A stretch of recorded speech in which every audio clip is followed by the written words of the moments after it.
오늘 바쁜 시간에 참석해 주신 우리 네 분부터 좀 소개를 드려야 되겠네요. 우리 저랑 국회의원 생활을 같이 했는데 저보다 할 수는 없습니다. 사선 의원이시고 요즘 바른 소리 많이 하신다고 좀 당에서 지켜 계시더라고요. 자유한국당의 홍문정 의원님 소개드립니다.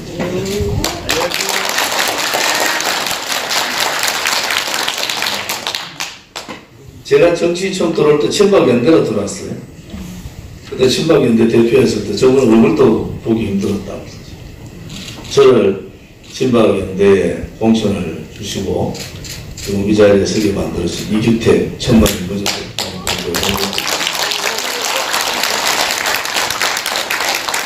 얼마 전까지 서울대 인문대 총동창 회장하셨는데 대한애국당 들어오는 바람에 다 놓쳤어요.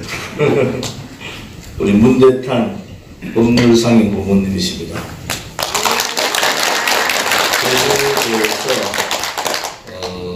제주도의 체제 역사전쟁이 지금 동시에 일어나고 있습니다.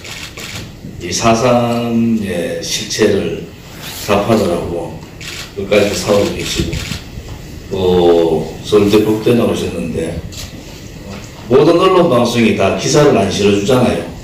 여기 우리 문대탄 상임 고문님은 아예 광고를 전면 하단 광고가 아니고 전면 많은 전면 광고를 내셔가지고 양성태 대법관 구속 문제점, 법치 사망 문제 이런 것을 바라는 말씀을 해주신 용기 있으신 분인데 자제가 5분인데 4분이 변호사세요. 근데 자제분들이 이제 오늘 제가 들어드리고 있을 때 문상임 부모님 이제 진짜 죽을 때까지 이분이 8이 넘으셨어요. 근데 죽을 때까지 대한애국당을 위해서 이제 죽을 일이 하나 생겼다고 사모님이 그렇게 말씀하시더랍니다. 감사드립니다.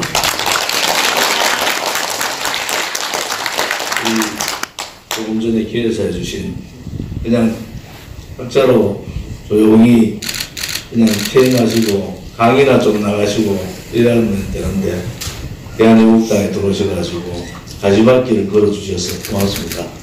이주철 재단법인 애국전략정책연구원 원장님이십니다.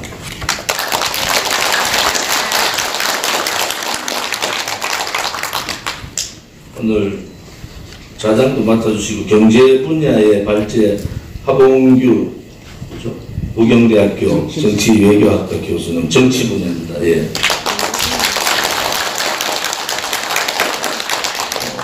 자율보 대표시죠. 대구의 저 위에 그 선배님이십니다. 올바른 언론을 만들기 위해서 고생하시는 곽승문 대표님. 경제분야 발제는 우리 연세대학교 경제학 교수님 양준모 교수님.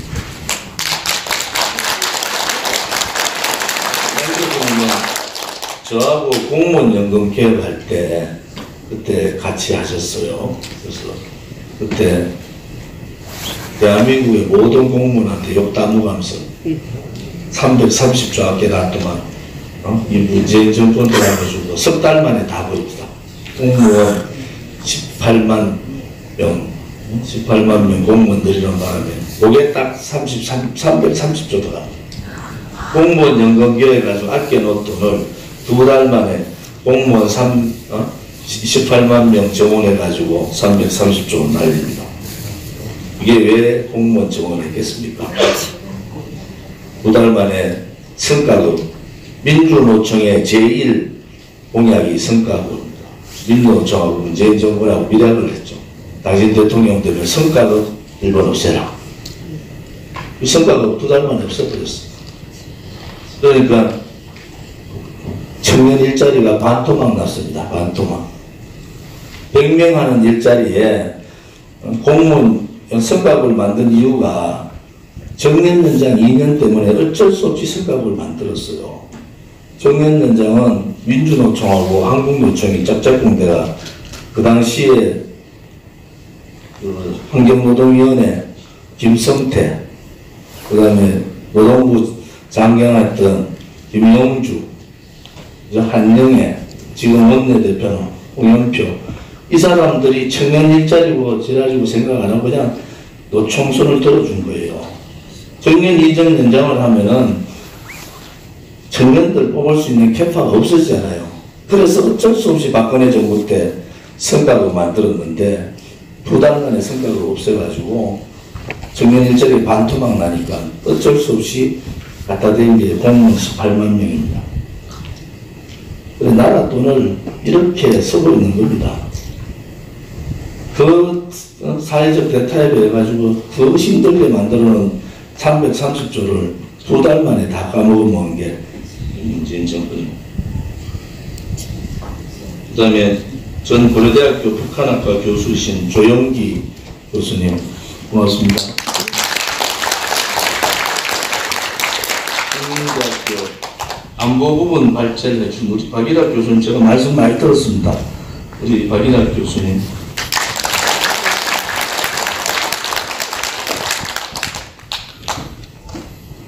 요즘 연단에 오셔가지고 많은 돌풍을 일으키고 있는 젊은 오빠를 좀 통합니다.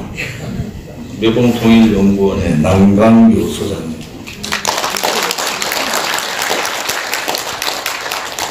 그 다음에 우리 당의 사무총장을 맡아주는 박태우 사무총장님, 농계 가시다가 저하고 저 학교 제가 외대 정외과인데 외대 정외과 후배세요. 그건 뭐 이래 가지고 와가지고 지금 고생 많이 해보시고. 그 다음에 한건영 최고위원님, 우리 젊은 한상수 최고위원님, 한상수 교수는 제가 좀 소개를 해드릴게요. 서울법대 나오셨는데 지금 인제대학교 정교수라서 안 잘려가지고 지금 나와가지고 완전히 가시밭을 투쟁 전 선봉에 서 계십니다. 투쟁 선봉에. 우리 정찬범 전 경남대학교 교수님.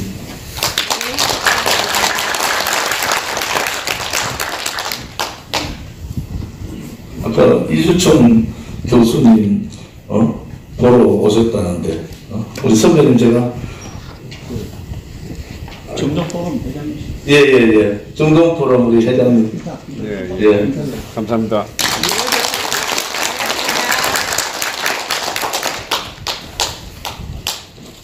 저희 대한애국당이 얼마 전 이제 세미나를 여기서 가졌죠. 그다음에 원래 들어와서 두 번째 세미나를 가졌는데 저희들이 재단법인으로 애국정책전략연구원을 만들었습니다. 그래서 일정 부분의 예산을 배정을 하고 정책전략연구의 뒷받침을 많이 해줬으면 좋겠다 이렇게 말씀드렸는데 대한애국당은 잘 모르시는 것 같아요. 대한애국당은 95%가 정당에 한 번도 가입해보지 않은 분들이 모인 정당입니다. 한 번도 가입 안 해요. 박근혜 대통령이 대표 때도 정당에 가입 안 하고 그냥 정치 지도자들이 우리가 믿고 믿는 보수의 정치인들이 잘해줄 거다 이렇게 정치인을 믿고 일상생활에서 열심히 일을 하면서 사업하면서 또 교육에 봉직하면서 있던 분들이 이제는 나라가 다 망했다는 걸 보셨잖아요. 그래서 정당에 가입하신 분들이고 70% 이상이 예졸이십니다.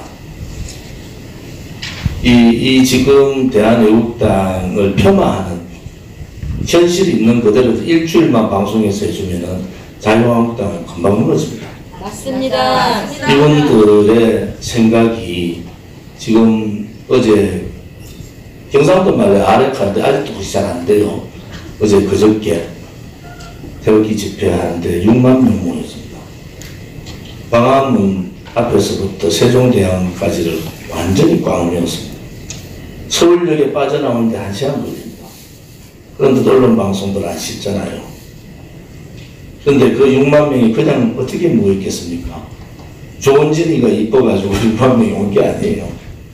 한 번도 정당에 가입하지 않은 분들이 대한민국이 끝났다. 예, 대한민국이 이제 곧 공산화가 되겠구나. 먹고 사는 문제를 떠나서 경제는 벌써 사회주의화로 거의 90% 갔습니다. KDI의 젊은 교수들요, 그분들 다 90% 정책을 다 만들어놨다. 정치는 공포정치 하지 않습니까? 공포정치. 조금이라도 약점 있는 사람은 앞에 나와가지고 못 떠들게 공포정치, 억압정치.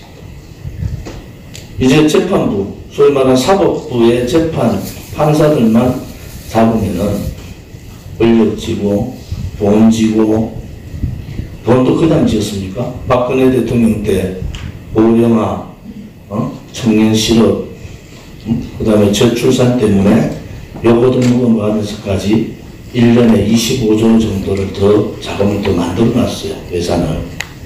이 돈 그냥 막 갖다 씁니다. 기가 막힙니다. 예타하지 않는 예산 24조 갖다 놨습니다. 그것도 호남의 집중조. 공항 전부 다 적자. 우리나라 공항 중에 2군데 빼면 100% 적자인데, 그러다가 새만금 공항 만들고, 흑산도 공항 만들고, 그 다음에 부산에 가덕도 공항 만들고, 정신없는 사람들입니다. 정신이 빠진 사람들이에요.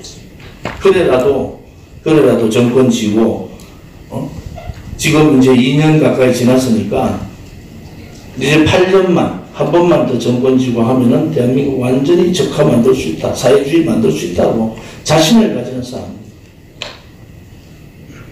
대한애국당이 매주 1월 달부터 5,000명이 당원이 늘어납니다. 제가 매주 월요일 날 발표를 합니다. 정당에서 5,000명이 당원이 스스로 넣는 정당이 있습니까? 대한애국당이 지금 매주 5,000명이 늘고 있어요. 매주. 자기 스스로 새벽밥 먹고 108차 태극기 집회를 한 번도 빠지지 않고 토요일 태극기 집회를 하는 아스팔트 정당, 우파 정당이 만들어진 겁니다. 누구하고 토론을 해도 한두 시간씩 토론을 할 수 있는 정신무장이 되어 있는 그러한 정당이 만들어진 거예요. 그런데 이 좌파 독재 정권은 묻어버립니다. 언론방송이 장악하고 있는, 민노총이 장악하는 언론방송은 대한애국당 아예 숨겨버립니다. 태극기 집회 대한애국당 뺍니다. 그냥 대한애국당 이름 빼버립니다. 그런데 좌파들 생각대로 안 됩니다. 이제 국민들이 진실을 알게 된 거잖아요. 정의가 뭔지를 알게 됐잖아요. 우리가 투쟁하는 것은 탄핵, 2016년 그 탄핵의 광풍은 그들이 말하는 촛불혁명을 한 겁니다. 대한민국의 정체성인 자유민주주의 시장경제에 반하는 촛불 사회주의 민중민주주의 혁명을 한 겁니다. 그래서 우리는 그들을 자유민주주의의 지금의 헌법으로 보면 그들은 촛불 쿠데타를 한 겁니다. 그리고 2년 이상을 다 뒤졌는데도 박근혜 대통령 명을 한 푼 받지 않은 대통령을 그냥 인신강금시켜버린 거예요. 권력 찬탈한 세력을. 그래서 우리 대한애국당 당원들은 다 압니다. 그것은 촛불 쿠데타를 통해서 죄 없는 대통령을 권력 찬탈한 세력들이고, 그렇기 때문에 문재인은 대통령이 아닙니다. 맞습니다. 저는 2년 전부터 이 목소리를 혼자 내고, 저한테도 얼마나 많은 사람들이 공격을 하겠습니까? 그런데 그것이 진실이고 정의인데 어떡하겠습니까? 맞습니다. 그 쿠데타 권력 찬탈 세력은 불의이기 때문에 그 불의하고 싸우는 것은 정의의 싸움인 겁니다. 전국에 여러분 안 가보셨죠? 지난달에 제가 경북 지역 4일 동안 경북 지역의 시군 단위를 다 다녔습니다. 이달에 경남을 도는데 제가 지난 금요일 날 경남 9개 시군을 다녔습니다. 이번 주 10개 시군을 다닙니다. 여러분이 생각하는 것보다도 훨씬 더 국민들은 이 문재인 정권을 끌어내려야 된다고 생각하고 있는 겁니다. 여러분들이 생각하는 것보다 훨씬 더 많은 국민들은 진실과 정의를 알고 계시더라고요. 애써 외면한. 왜 그런지 아십니까? 보수를 자처하는 정치인들이 불복종하지 못하고 투쟁하지 못하기 때문입니다. 대한민국의 반자유민주주의 시장경제 정책을 쓰면은 국민들이 저항을 해야 되는데 불복종 운동을 해야 되잖아요. 그 불복종 운동에 앞장서야 될 국회의원들이 비겁하게 고개 숙이고 있기 때문에 안 되는 겁니다. 그 사람이 그러면 국회의원 안 하면 되잖아요. 그런데 국회의원 또 되게 하고 싶은 거야. 지금 여러분들 한번 보세요. 임명진 비대위원장 왔을 때 임명진 비대위원장한테 90도 저라고 들지들 같이 줄 다 섰습니다. 당의 위원장 좀 치지 마라. 그 다음에 홍준표 당대표하고 할 때 홍준표한테 줄 쫙 다 섰어요. 김병준 비대위원장 오니까 김병준 비대위원장 다 줬었어요. 그 사람이 정체가 뭔지, 정체성이 뭔지, 국가관이 뭔지, 대한민국이 어디로 흘러가서 어떤 저항을 할 것인지, 이 문재인 정권하고 어떻게 싸워가지고 이 정권을 끌어내릴 건지, 이거에 대한 전혀 검증도 하지 않고 그냥 내 입만 있으면 줄 땄습니다. 이번에 황교안이 1등 되겠다 싶으니까 황교안한테 줄 다 섰어요. 덜치들 아닙니까? 덜치들. 맞습니다. 이런 비겁하고 용기 없고 행동하지 못하는 정치인들을 믿고 우리 국민들이 기다리다가 이 탄핵 사태가 벌어진 겁니다. 탄핵이요?